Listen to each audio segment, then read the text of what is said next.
know if you've been on Twitter recently or have been keeping up with the news, but Oklahoma is up to some crazy shit at the moment. Just within the last couple of weeks, here are some of the top headlines coming out of Oklahoma.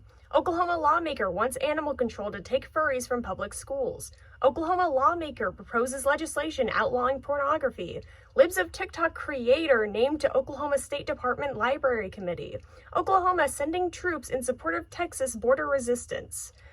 What the fuck? Now, it may surprise you on account of my pink hair and pronouns, but I'm actually a born and raised Oklahoman. Hell yeah, go sports team. I'm in love with Pistol Pete. And that's how you know I'm a real one. Let me just say though, as someone who was born and raised here, none of this surprises me even a little bit. In fact, I don't even think non-Oklahomans are really surprised by this. This state's been a right-wing cesspool for many years now, but it wasn't always this way. You see, Oklahoma actually has a very fascinating culture and history. Yeah, that's right. I said Oklahoma has a culture. You can fight me.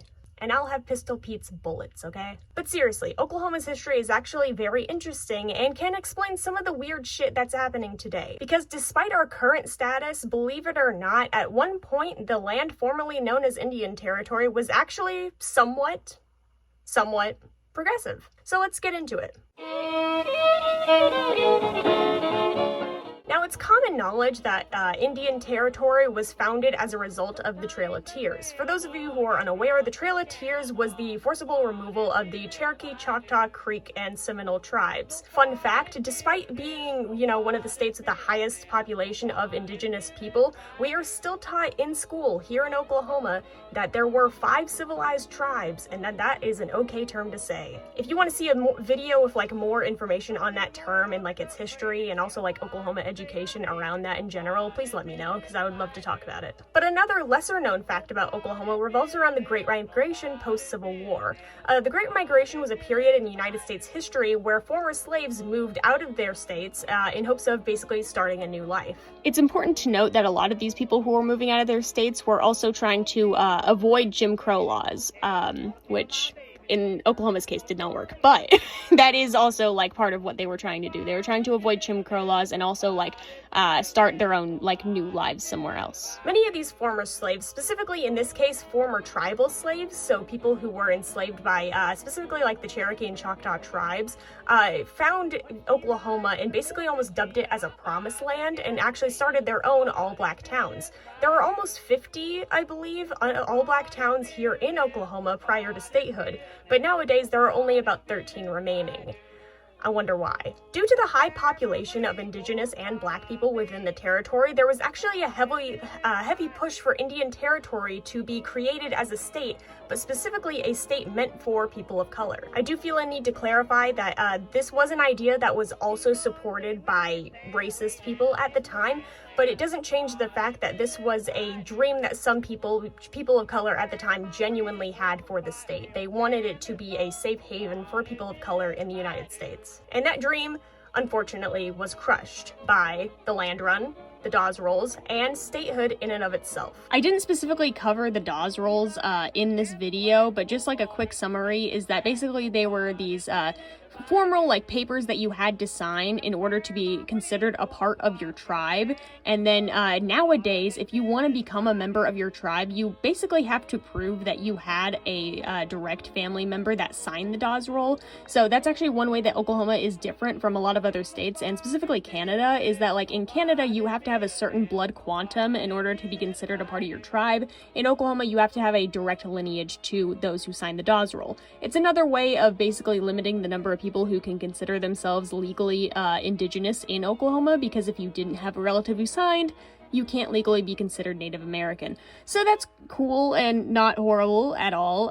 Yeah, fun fact. Interesting fact about Oklahoma legislature history is that prior to statehood, there was an Oklahoma territorial legislature. One of the most notable things about this legislature is that it was originally based in Guthrie, Oklahoma. Guthrie, Oklahoma was actually the original planned site of the capital for Oklahoma, but it ended up changing to Oklahoma City. And another interesting fact about this that,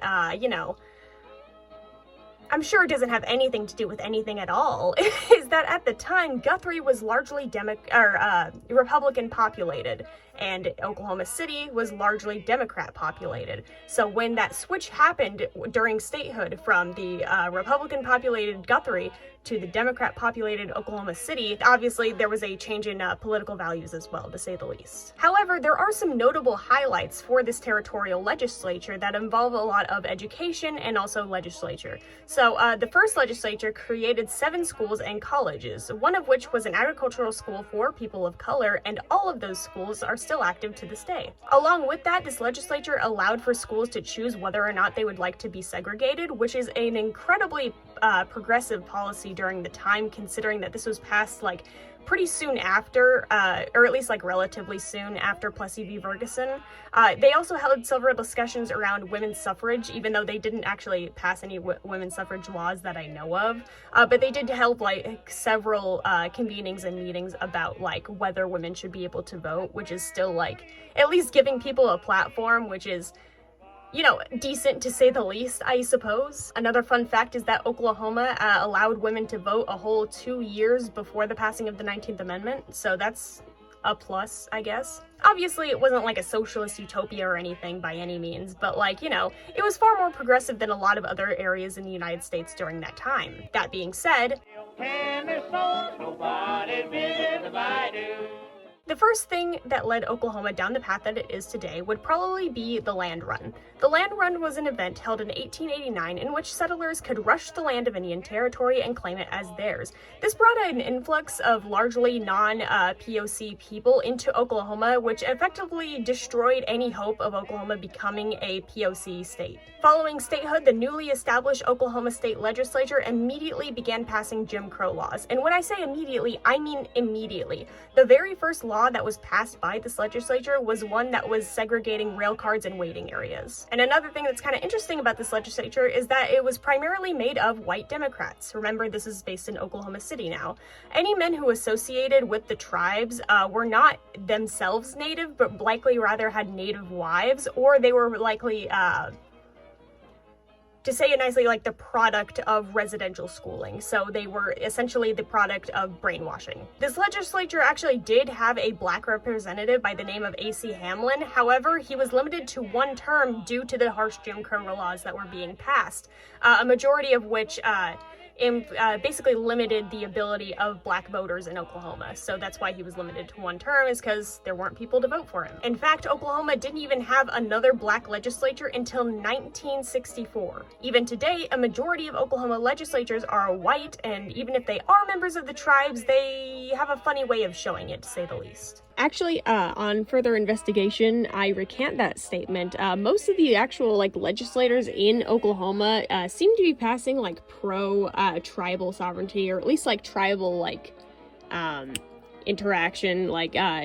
They're supporting tribal culture and things like that. But Governor Stitt just fucking keeps vetoing, veto after veto. He fucking cannot handle this shit. He is a sad little man. So I know that last section was a little bit more in depth, but I want to go over some big moments that most of us probably know about that definitely have a huge impact on Oklahoma as it is today. Specifically, events that led to the disenfranchisement of Oklahoma people of color and the working class. So moving chronologically, we have the founding of residential schools in Oklahoma.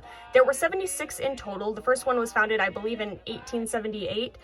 These stripped Native children of their culture and heritage and led them and their descendants to adopt essentially anti-Native beliefs that are still prevalent in Oklahoma today. I do want to clarify when I say that, though, that it wasn't as if Native heritage or culture was completely wiped out of the state of Oklahoma. Of course it wasn't. We still have tribes and some tribal sovereignty to this day. Culture wasn't completely wiped out, but there definitely was this precedent set that Native is wrong. Native culture is wrong. Songs, wrong. Music, wrong. Dress, wrong.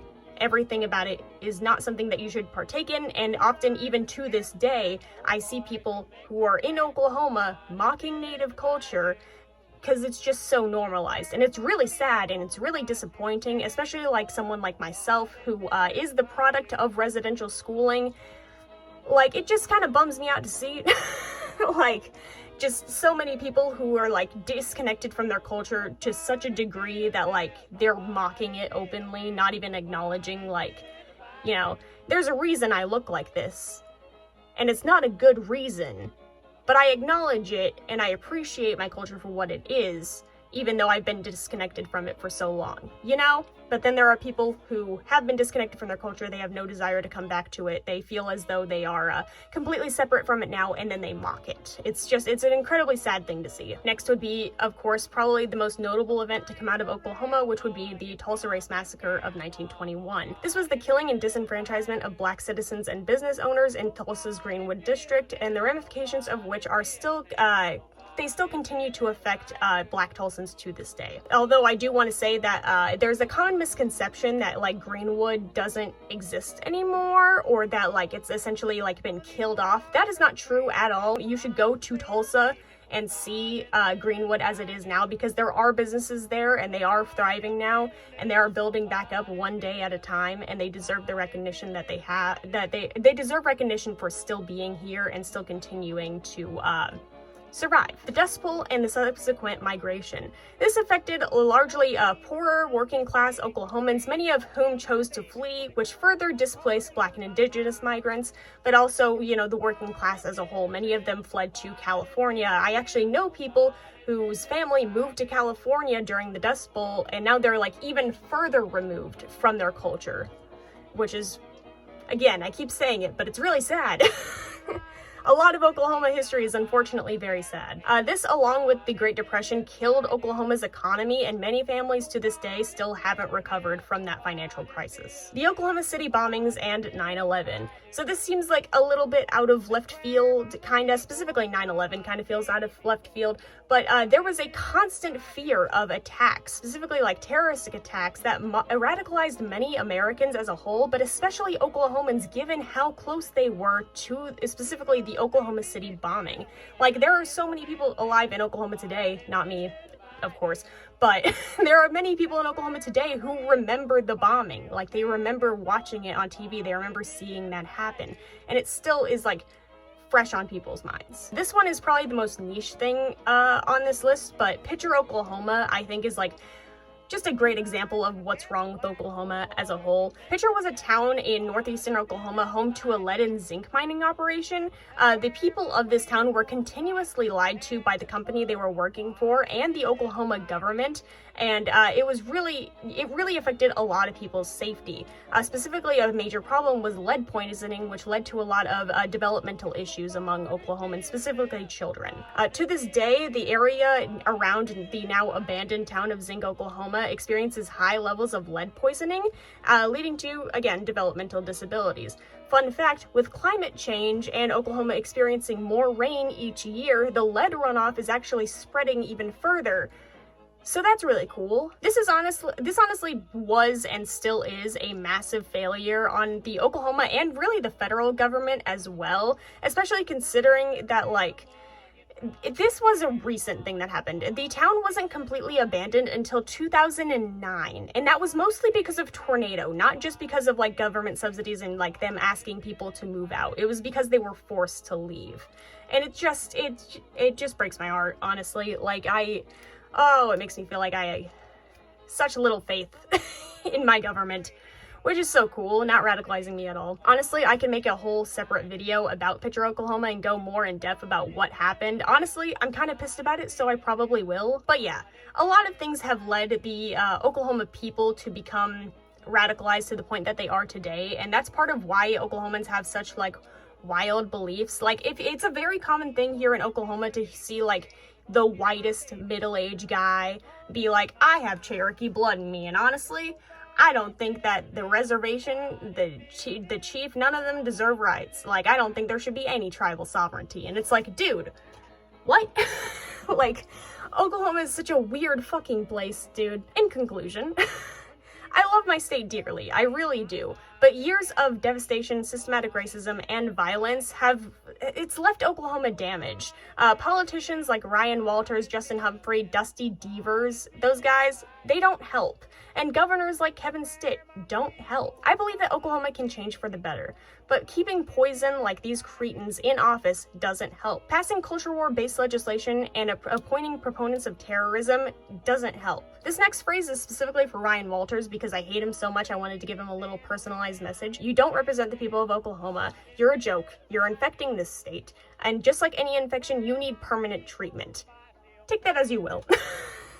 Slash J, this is a joke. Everything is a joke for legal purposes. I don't even know what Ryan Walters looks like. I've never seen him before. I'm not even from Oklahoma. That was a lie. You should resign, I think. You should not be in power for the sake of the children of Oklahoma. You honestly make me hope that God is real just so he can like look you in the eye before he sends you to hell and you could feel that shame within you for what you've done your entire life, you know? That's how depraved you are as a human being. Fuck you. That being said, if you aren't any of the aforementioned politicians or Chaya Raichik, I didn't mention her, but fuck you too. Stay away from my state. I want you to, you know, appreciate this very brief look at Oklahoma history. And if you want to learn more about Oklahoma, or if you want me to cover any topic specifically, feel free to ask me in the comments below. I hope that you like this video. I also make videos about art discourse, Satanism, art history, so if you're interested in those, be sure to check them out. Be gay, do crime, and have a great rest of your day.